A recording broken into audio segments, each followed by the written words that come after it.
Sabi ko, sana mas masaya to. Mas masaya to kung nandito si Kuya.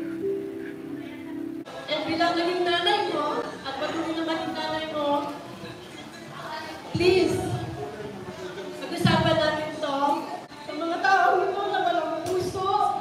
Kay Kuya, happy birthday ulit. Alam mo kung gaano ka namin kamahal. Siya yung dahilan, siya yung way para magsama-sama tayo ngayon. May tugtog ka pa.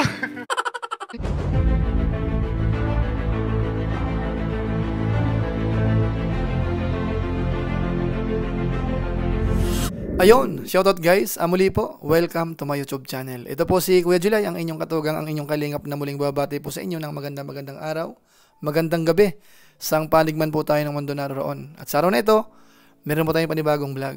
Gusto ko lang pong i-highlight yung naging event po kanina, doon po sa bahay ni Tekram at marami pong bisita, mga supporters. Kumbaga po, yan po yung pinaka-gatherings po nung team po nila. Yung mga solid supporters po talaga ni Tekram, mga kabayan po natin. At maraming umattend. At ang gusto ko pong i-highlight dito, hindi ho naiwasan na hindi po maalala si Dave.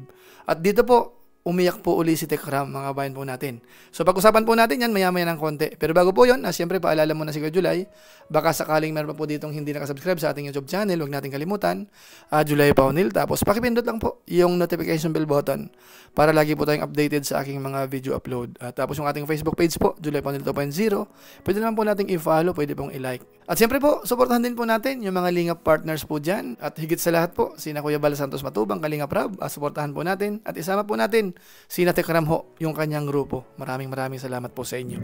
Ngayon, pag-usapan na po natin yung naging event po, doon po kina Tekram. At marami pong pumunta. Kumbaga ho ay parang pinaka-gatherings po yun. Nagsalo-salo po sila doon. At nagbakita po ng pagsuporta ho, yung iba't ibang grupo. So marami pong naka-attend, mga bayan po natin. At nanggaling po sa iba't ibang lugar. Kumbaga ho, iba't ibang grupo na nagkaisa para ipakita po yung pagsuporta kay Tekram. At yung iba po sa kanila, sila po yung dating sumusuporta po kay Dave. So ngayon ho, tuloy yung pagsuporta po nila kina Tekram. Ibig sabihin, talagang solid ho talaga sila. Kung may konting problema man po ngayon, si Dave dito kina Tekram, at ayaw nang bumalik po talaga, wala na pong magagawa. Kumbaga ho, parang naiintindihan na lang po ng mga supporters, mga kabayan po natin. Bagamat siyempre po, tayo po ay umaasa na sana ho magkaayos yan. Hindi man ho bumalik, sana ho makipag-usap, tapos isettle yung mga dapat makuha, yung mga dapat bawiin, at kung ano-ano pa, para maghiwalay po sila ng maayos. Kasi sa tingin ko po, yung mga supporters, parang gusto rin po nila na maayos po ang problema. At kahit po sa part ni na Tekram, ganun din. Actually po, si Tekram ho dito naging emotional po siya, ano? Mamaya ho, ipapakita ko po sa inyo yung part na yan, pati po yung kanyang asawa. Nung naalala po si Dave, talagang naiyak po sila, mga babayan po natin. Sa harap po yan ng maraming bisita. Actually ho, yung naging event ay makikita natin na talagang bongga rin kahit paano, maraming cake na nandoon. Pagkain ho, bongga. Tapos may lechon pa, nakita ho natin. At marami pong mga bisita, mga kabayan po natin. Tapos maraming palaro. Tapos may mga nanalo ho, may mga papremyo, mga kabayan po natin. Ngayon po dito sa episode natin, ang gusto ko pong i-highlight dito ay yung parang pinakaminsahe ho ni Tekram na kung saan siya po ay umiyak po uli. Ito, panoorin natin. Okay lang yan, natin. Ibuhos mo lang yan. Nasa loob mo, mahirap pinipigilan yan.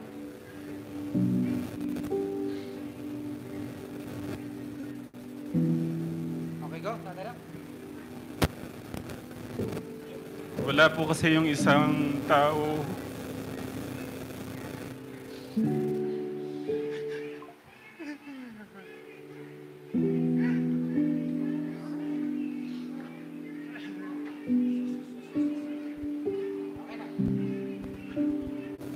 Siguro simulan ko po muna yung pasasalamat. Yung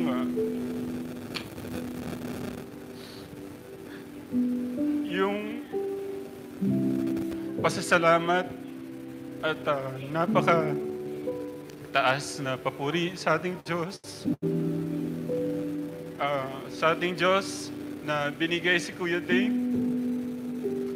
Siya yung dahilan, siya yung way para magsama-sama tayo ngayon. May tugtog ka pa.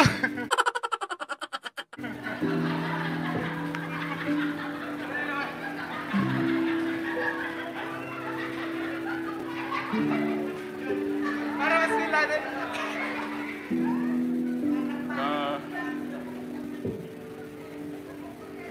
Hanggang ngayon, marami po akong tanong na isinusuko ko sa ating Diyos. Kung ano po yung dahilan. Alam ko may dahilan at reason si God kung bakit ito nangyari. Pero sana maintindihan nyo yung puso ng isang ama Oo naman. na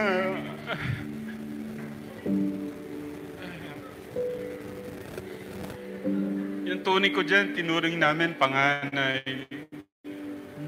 Tapos, bigla na lang pong ganun, sinira po yung kaisipan ng bata.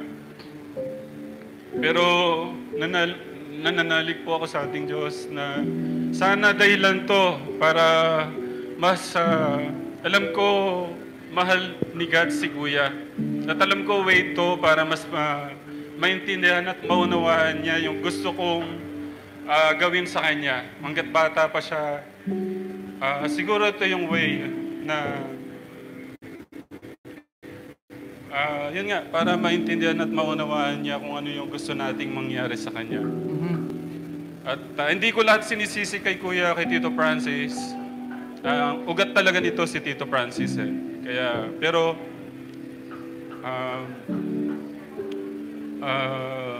dahil sa ating Diyos, nagkakaroon ako ng peace of mind sa puso. Pero kay Kuya, happy birthday ulit. Alam mo kung gaano ka namin kamahal.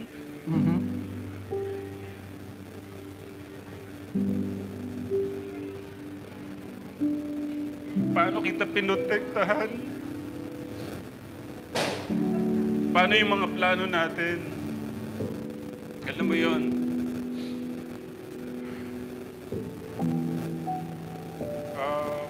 Pero umaasa ako na balang araw, lalapit ka. Kasi marami kang nasaktan. Maraming nagtiwala sa akin na magagabayan kita. Kasama si Tito Jun, si Nanay Jack, yung mga magulang mo rito. Kahit sabi mo, forget the past, hindi mo kayang kalimutan yun. Alam ko, sinasabi mo lang yun para patatagin lang yung ano mo, pero hindi mo kayang kalimutan yun, yung mga ginawa namin. Especially ako, alam mo gaano kita pinotektahan at minahal. Humihingi din po ako ng tawad sa mga kagaya ni Tito Ading, mga ninang, titas from Hong Kong. May problema kami ni Kuya noon. Nagpunta kami ng Hong Kong. Dahil sa mga titas from Hong Kong, mas pinatibay nila yung yung loob namin ni Nanay Jack na ipaglaban siya. Kaya sa mga lahat po ng mga nagmahal kay Kuya, sorry po. Patawad po sa kung ano man po yung pagkukulang ko. Pero sa tingin ko, kaming family Manalastas, ginawa po namin yung best para may bigay po yung magandang kinabukasan sa dalawang bata.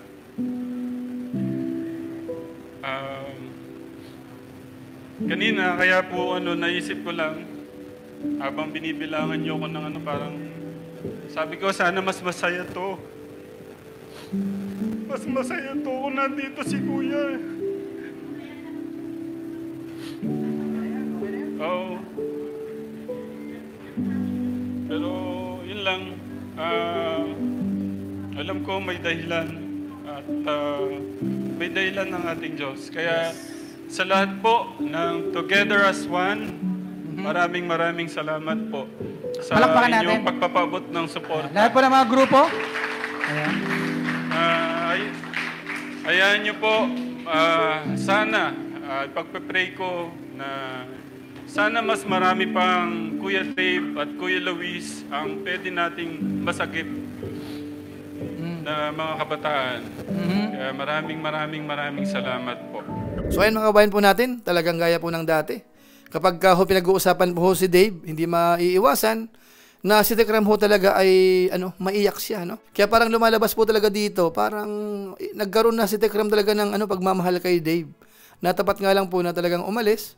Kaya kailangan pong tanggapin din po ni Tekram. Pero po sa mga ganitong pagkakatipon, mga gatherings, talagang hindi ho maiiwasan kasi sanay po si Tekram na yung malalaking event, yun po ay event ni Dave, makawain po natin. Hindi po natin maikakaila po yan. At alam naman po natin, talagang mababang loob po si Tekram. Talagang lagi pong umiiyak kapag ang pag-uusapan ho ay patungkol kay Dave. At pati po yung mga binabanggit ni Tekram sa madalas na pagkakataon, kahit nalalaman nila na may mga bagay-bagay na parang hindi kaaya-aya, iniiwasan ni Tekram na magsalita ho ng hindi maganda kay Dave. Kaya hindi na po tayo nagtaka na naging emotional po si Tekram. At bukod po doon, mga kabayan po natin, pakinggan din natin yung parang mensahe din po nung kanyang misis. Kaya dito mga pero ayaw ko talaga. Kasi alam ko naman nakiyakin. Ayaw na, maraming salamat po sa lahat ng galing. Okay lang. Na sa kabila po naman nangyari. Medyo po kami iniwan. Sa love and support po, background community, sa lahat po ng mga groups, individual man po. Maraming salamat po. And happy birthday sa lahat po ng celebrant. And of course, Kuya Dave, happy birthday.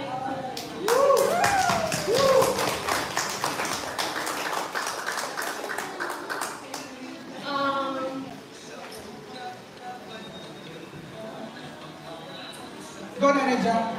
Happy birthday.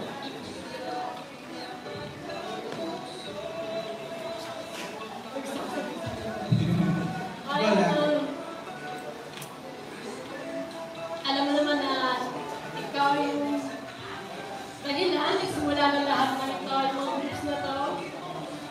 At sa kabila ng mga nangyari, isa lang yung pakiusap ko na ikaw lang yung makakapagtas or makakatapos ng problema itong kinaharap natin. And bilang naging nanay mo, at patuloy na maging nanay mo, please, pag-usapan natin to. Sabi mo nga sa message mo, forget the past, no, kuya.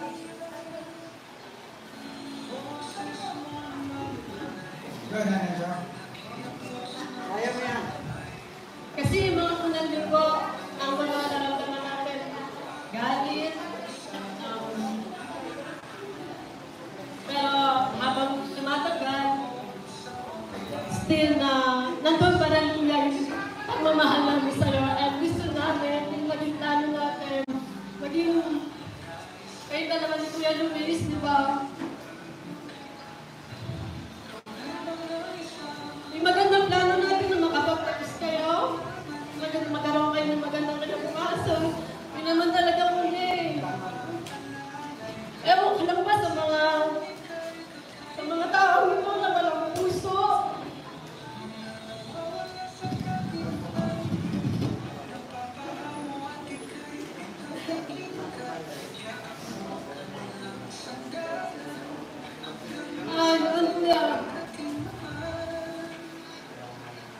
Hindi ako mag-please, but kausapin mo kami. Itong pamilya mo na lastas.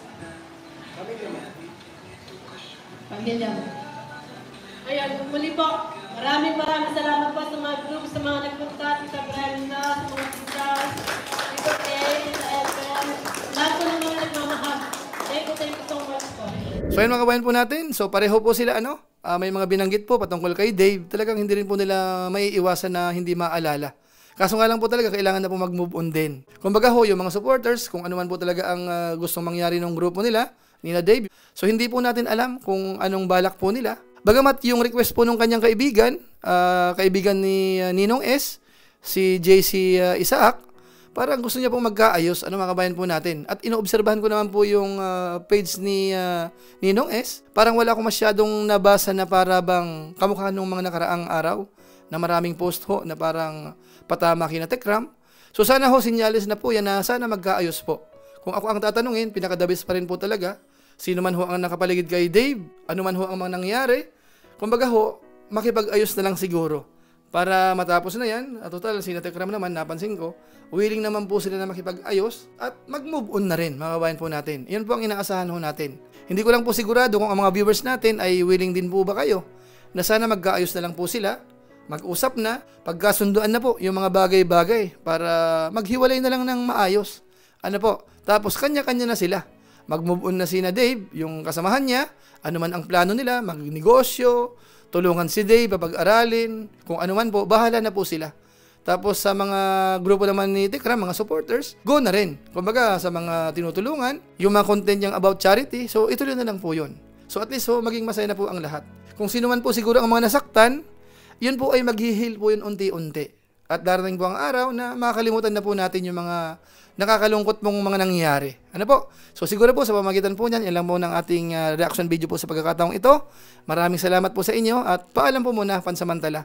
Maraming salamat na lang po sa mga sumusuporta po sa ating YouTube channel, sa ating Facebook page.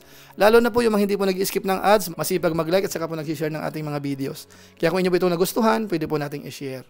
So maraming salamat po sa inyo. So muli, ito po si Kuya Julay, ang inyong katugang, ang inyong kalingap, na pansamantalang nagpapaalam po muna. Kita-kita ulit tayo sa mga susunod ko pang vlog. Maraming salamat sa inyong walang samang pagsuporta po sa ating YouTube channel. Pagpalain naman kayo ng Diyos, mabay tayong lahat. God bless. Bye-bye.